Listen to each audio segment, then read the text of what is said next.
Hello na naman dyan sa mga baguhang nagre-reels katulad ko.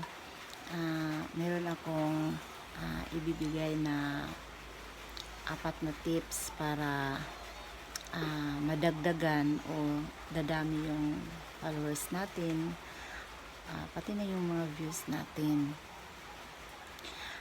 Unang tip na ibibigay ko ay create original or authentic content. Yan. Kailangan talaga yan sa mga i-upload natin. Pangalawa ay gagamit o maglalagay tayo ng relevant hashtag.